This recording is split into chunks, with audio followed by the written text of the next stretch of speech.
Hello guys, how are you? It's me Bikalpa. तपाई सबैलाई मेरो च्यानलमा स्वागत छ। हामी 77th भिडियोमा छौं C programming tutorial in Nepali सिरिजको। यो भिडियोमा हामी डिस्कसन गर्नेवाला छौं मेमोरीलाई रिएलोकेसन कसरी गर्ने भनेर। एकचोटी एलोकेट गरिसकेको मेमोरी ब्लकको साइजलाई थपघट कसरी गर्ने, त्यसलाई नै हामीले रिएलोकेसन भन्छौं। त्यसलाई सी प्रोग्रामिङ ल्याङ्ग्वेजमा कसरी गर्न सकिन्छ भन्ने चाहिँ हेर्छौं यो भिडियोमा। त्यसको लागि मैले reallocation.c भन्ने एउटा फाइल बनाएको छु। यहाँ चाहिँ मैले सबैभन्दा फर्स्टमा के गर्छु भन्दाखेरि युजरसँग एउटा n भन्ने नम्बर माग्छु र n वटा इन्टिजर्सहरु अट्नको लागि सबैभन्दा फर्स्टमा चाहिँ एउटा मेमोरी ब्लक एलोकेट गर्छु। त्यसपछि फेरि युजरलाई अझै एक्स्ट्रा कतिवटा इन्टिजर राख्ने भनेर सोध्छु, एडिसनल इन्टिजर्सहरु, र युजरले जे आन्सर दिन्छ त्यतिवटा एडिसनल इन्टिजरहरु पनि अटाउने गरेर मैले मेमोरीको साइजलाई चाहिँ एक्सपान्ड गर्छु युजिङ reallocation। सो सबैभन्दा फर्स्टमा चाहिँ यहाँ एउटा int n भनेर बनाउँछु म र युजरलाई printf गर्छु enter the number of integers भनेर, अनि scanf गर्छु n मा है, इनपुट मात्र लिएको मैले। अब n वटा इन्टिजर्सहरु अटाउनको लागि मैले मेमोरी डायनामिकली एलोकेट गर्छु। त्यसको लागि मैले int *arr equals to malloc n times size of int भनेर है, n वटा इन्टिजर्सहरु अटाउने मेमोरी एलोकेटेड हुने भयो र त्यसलाई लगेर हामीले पोइन्ट गराएर राख्यौं arr भन्ने पोइन्टरले। यहाँ अगाडिपट्टि टाइपकास्ट गर्नु चाहिँ इट इज अप्सनल है, यो गर्दा पनि हुन्छ नगर्दा पनि हुन्छ सी मा चाहिँ, तर C++ मा चाहिँ त्यो गर्नै पर्छ है। अब जब arr भन्ने एलोकेट भइसक्यो, अब मैले चेक चाहिँ गर्नुपर्ने हुन्छ arr चाहिँ नल छ कि छैन भनेर। यदि arr नल छ भने चाहिँ हामीले printf गर्दिन्छौं इनिशियल allocation failed भनेर, फेल भयो त्यसकारणले \n पनि राखे र एक्जिट गर्छु म 1 भन्ने एरर कोड दिएर है। यदि त्यो नल हुँदैन भने चाहिँ अब हामी यहाँसम्म आउँछौं। अब यहाँ चाहिँ हामीहरुले त्यो arr लाई एक्सेस गर्ने कोड चाहिँ लेख्छौं। सबैभन्दा फर्स्टमा चाहिँ मैले arr मा युजरले दिएको नम्बर्सहरुलाई इनपुट गराउन खोज्छु। त्यसको लागि चाहिँ मैले I भन्ने एउटा काउन्टर भेरिएबल बनाए र फर I equals to 0 देखि I is less than ni++ सम्म scanf गरे मैले %d र यहाँ चाहिँ $arr भित्रको I मा लगेर चाहिँ राखे है। यसरी मैले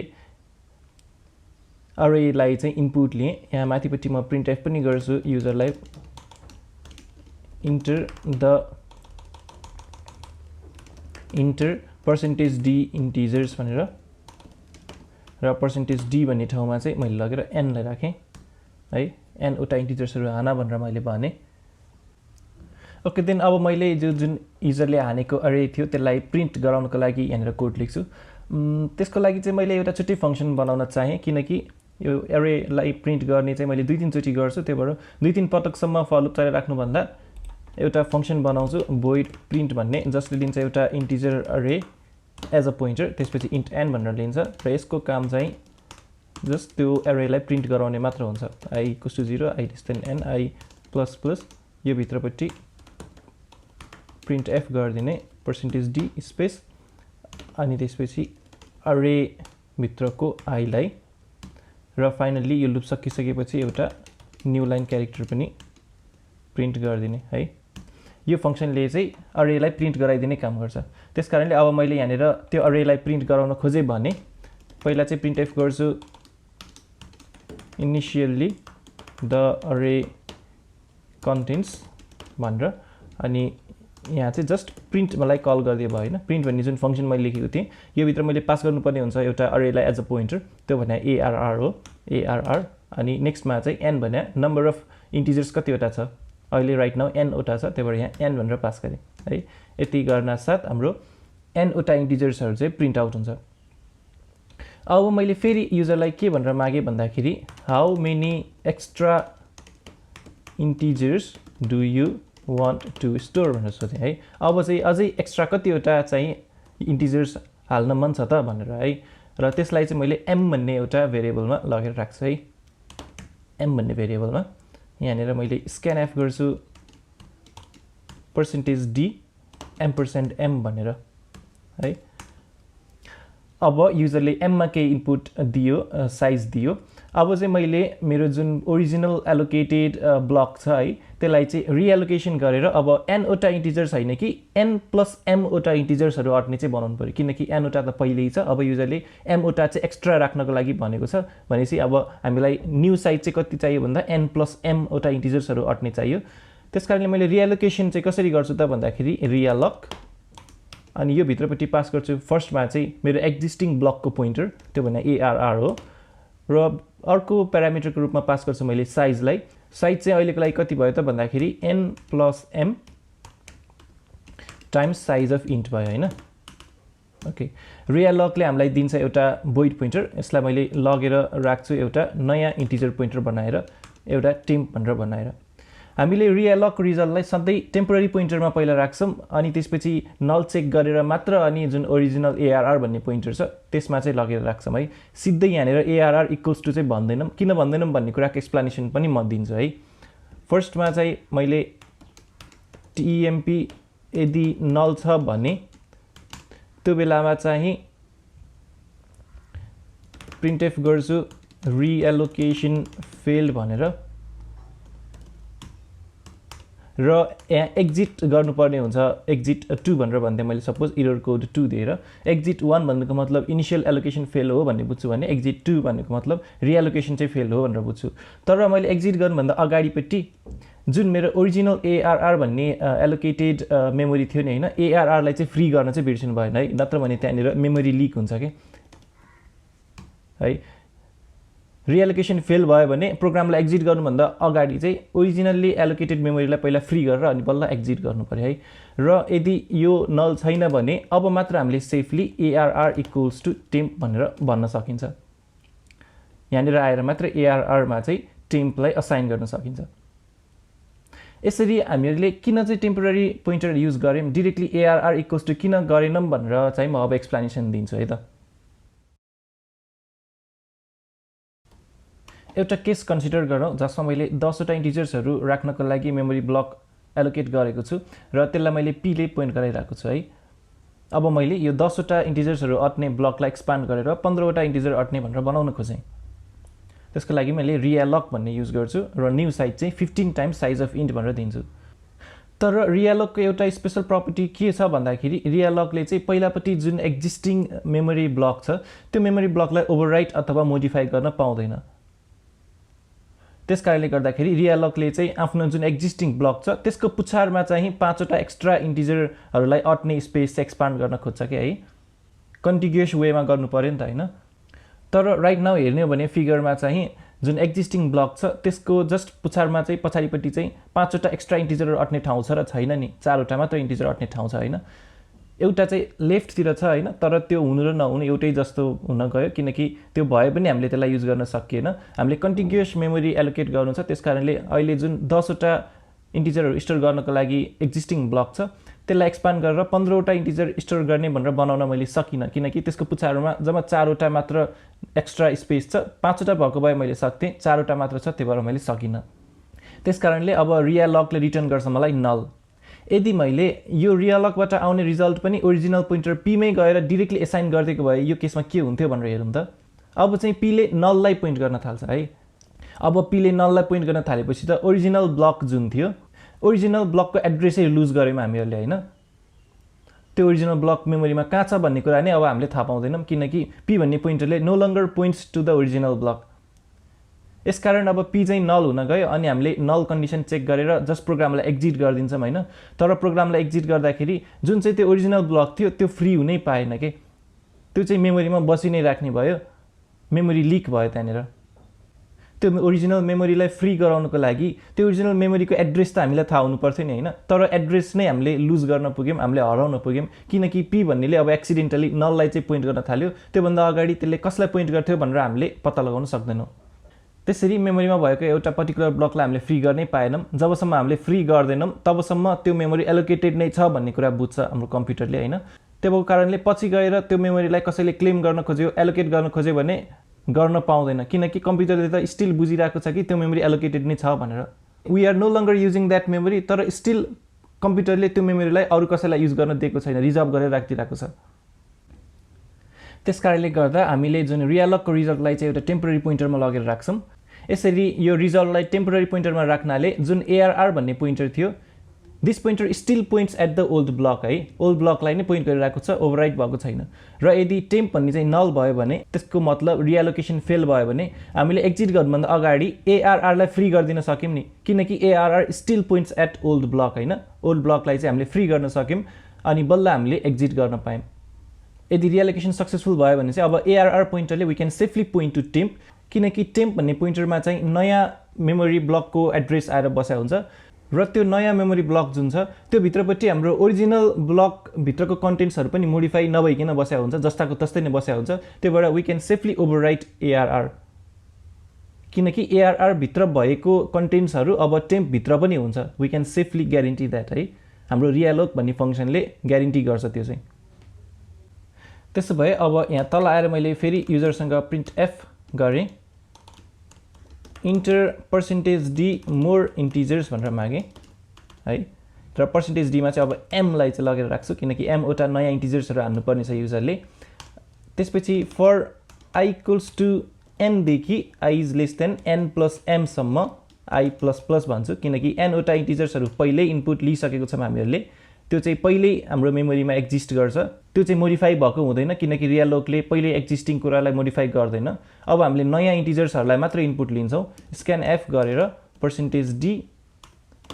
$ARR भित्रको I मा भनेर यो I चाहिँ कहाँबाट स्टार्ट भइरहेको छ n बाट हैन किनकि n वटा इंटिजर्स हामीले पहिले लिइसकेको छौं अब चाहिँ मैले फेरि प्रिन्ट गराउँछु printf भनेर after reallocation the array contains भनेर र यहाँ चाहिँ मैले प्रिन्ट लाई कल गरे अघि जुन फंक्सन लेखेको थिए त्यहाँ मैले ARR लाई पास गरे अब साइजमा चाहिँ मैले n मात्र नभनिकिन n प्लस m लाई चाहिँ पास गर्छु है अनि यसरी हाम्रो नयाँ कन्टेन्ट्सहरु चाहिँ प्रिन्ट आउट हुन्छ र फाइनली अब मैले ARR लाई फ्री गर्नुपर्ने हुन्छ त्यसको लागि चेक गर्छु यदि ARR चाहिँ नट इक्वल्स टु नल छ भने त्यो बेलामा मैले फ्री गर्छु ARR लाई है यति गर्न साथ हाम्रो प्रोग्राम चाहिँ अलमोस्ट कम्प्लिट हुन्छ यसलाई मैले सेभ गर्छु र रन गर्छु enter the number of integers मैले सुरुमा 3 वटा भनेर भने अनि 3 वटा इंटिजर चाहिँ 1 3 र 5 भनेर दिए है इनिशियली द अरे कन्टेन्स 1 3 5 भनेर भने हैन अब how many extra integers do you want to store भने मैले अझै 2 वटा इंटिजर्स चाहियो मलाई भनेर भने त्यसपछि अब 2 वटा एक्स्ट्रा इंटिजर्सहरु हामीसँग माग्यो मैले 7 र 8 भनेर दिए भने अब after reallocation the array contains 135 जुन पहिल्यै थियो मेमोरीमा त्यो चाहिँ ओभरराइट भएन किनकि realloc-ले पहिले एक्जिस्टिङ कन्टेन्टहरुलाई चाहिँ मोडिफाई गर्दैन र एक्स्ट्रा एडेड चाहिँ के थियो 7 र 8 थियो त्यो 7 र 8 पनि एरेमा चाहिँ थपियो यसरी हामीले प्रोग्राम रन हुँदा हुँदै डायनामिकली एउटा एक्जिस्टिङ मेमोरीको साइजलाई चाहिँ बढाउन सक्यो है बढाउन एज वेल एज घटाउन पनि सकिन्छ घटाउने एक्जाम्पल चाहिँ यहाँ हेरेनौं तर घटाउन पनि सकिन्छ So then realloc भन्ने फंक्सनले कसरी चाहिँ काम गर्छ भन्ने कुरा हेरौं अब finally So how does realloc actually work त्यसको लागि मैले केही केसेसहरु लिन्छु फर्स्ट केस हेरौं यहाँनिर मैले जतिवटा पनि बक्स बनाउँछु त्यो बक्स भनेको एउटा इन्टिजर अट्ने ठाउँ हो भन्ने कुरा बुझ्नु पर्छ है मैले राइट नाउ चारवटा इन्टिजर्स अट्नको लागि एउटा ब्लक बनाएको छु त्यो एलोकेटेड भइसकेको छ र त्यसलाई मैले p भन्ने पोइन्टरले पोइन्ट गरिरहेको छु अब सपोज मैले यो मेमोरी ब्लकलाई एक्सपान्ड गरेर 8 वटा इंटिजर्सहरु अट्ने ब्लक बनाउन खोजे भने अब जुन 4 वटा अट्ने छ एक्जिस्टिङ त्यसलाई चाहिँ मैले realloc भनेर फर्स्ट आर्गुमेन्टमा p पठाउँछु सेकेन्ड आर्गुमेन्टमा चाहिँ मैले न्यू साइज पठाउँछु यसरी न्यू साइज पठाएपछि जुन एक्जिस्टिङ 4 वटा इंटिजर अटाउने ब्लक थियो त्यसको पछाडीपट्टि पुछारमा चाहिँ अझै 4 वटा इंटिजर अटाउने मेमोरी ब्लक चाहिँ एक्सपान्ड भयो सो दैट नयाँ ब्लकमा चाहिँ 8 वटा इंटिजर्सहरु अटाउन सक्ने भयो त्यसलाई मैले असाइन गरेको छु q मा अघि पनि मैले भनिसके realloc को रिजल्टलाई चाहिँ ओरिजिनल पोइन्टर भन्दा एउटा नयाँ पोइन्टरमा चाहिँ लगेर राखिन्छ भनेर र अब q ले चाहिँ पोइन्ट गर्न थाल्छ हाम्रो नयाँ मेमोरी ब्लकलाई यो त एउटा सिम्पल केस भयो जसमा हामीहरुलाई केही प्रब्लम्सहरु एराइज भएको थिएन अब हामी नेक्स्ट केस चाहिँ हेरौं यो केसमा चाहिँ त्यो एउटा 4 वटा इंटिजर्सहरु अट्ने ब्लक चाहिँ एलोकेटेड छ त्यसलाई मैले p ले पोइन्ट गरेर राखेको छु त्यसैगरी अर्को मेमोरी ब्लकलाई देखाएको छु त्यसमा चाहिँ 2 वटा इंटिजर्सहरु अट्नको लागि मेमोरी एलोकेटेड छ त्यसलाई अरु नै कुनै प्रोसेसले युज गरिरहेको छ अथवा हाम्रै प्रोग्राममा अरु नै कुनै पोइन्टर भेरिएबलले मैले पोइन्ट गरिरहेको छु है तर बुझ्नु चाहिँ के पर्यो भन्दाखेरि ब्लकहरु चाहिँ they are still in use हैन त्यसो भए अब मैले जुन p भन्ने पोइन्टरले पोइन्ट गरिरहेको ब्लक थियो त्यसलाई मैले अब 4वटा इन्टिजर्सहरु अट्ने स्पेसलाई एक्सपान्ड गरेर 8वटा इन्टिजर्सहरु अट्ने स्पेस बनाउन खोजे भने त्यो बेलामा पुछारमा लगेर 4वटा इन्टिजर्स अट्ने स्पेस एक्सपान्ड गर्न मैले सक्छु र सक्दिन नि किनकि त्यहाँनेर हामीलाई रियालक गरे पनि मेमोरी त कन्टिग्युअस नै चाहिन्छ 4वटा कन्टिग्युअस इन्टिजर लोकेशन्सहरु चाहिँ थप्न सकेनम यसरी यदि एक्जिस्टिङ ब्लकको जस्ट पछाडीपट्टि पुछारमा एक्सपान्ड गर्ने ठाउँ छैन भने चाहिँ रियालकले के गर्दिन्छ भन्दाखेरि हाम्रो मेमोरीमा चाहिँ अरु कुन ठाउँमा चाहिँ 8वटा इन्टिजर्सहरु अट्न सक्ने ठाउँ छ नि भनेर हेर्छ के फर्स्टमा है पछाडीपट्टि हेर्ने भने त्यहाँनेर 8वटा स्पेस त बाँकी छ नि हैन 8वटा इन्टिजर अट्ने स्पेस त्यो भएपछि रियालकले अब के गर्छ भन्दाखेरि जुन एक्जिस्टिङ 4वटा इन्टिजर्सहरुको ब्लक छ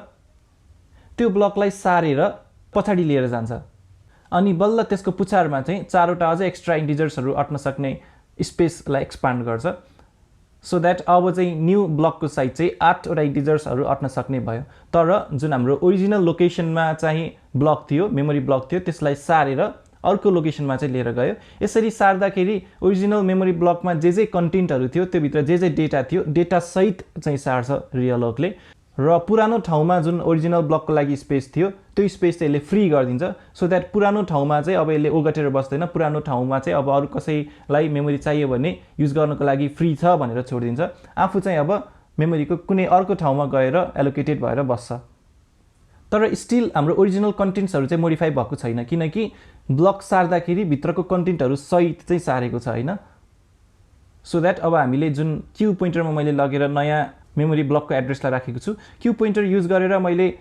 कन्टेन्ट्सहरुलाई एक्सेस गर्न खोजे भने मेरो ओरिजिनल कन्टेन्ट्सहरु जे थियो त्यो कन्टेन्ट्सहरुलाई मैले बिना कुनै प्रब्लम एक्सेस गर्न सक्छु त्योहरु चाहिँ मोडिफाई भएको हुँदैन यसरी हामीले कुनै पनि एउटा ब्लकको पुछारमा चाहिँ एक्सपान्ड गर्नको लागि मेमोरी अवेलेबल छैन तर मेमोरीको अरु नै कुनै पोजिसनमा चाहिँ अवेलेबल थियो भने त्यो बेलामा चाहिँ कसरी ब्लकलाई सारेर अर्को मेमोरी लोकेशनमा लान्छ रियालकले भन्ने पनि हामीले हेर्यौं हैन र अब फेरि अर्को केस हेरौं फाइनली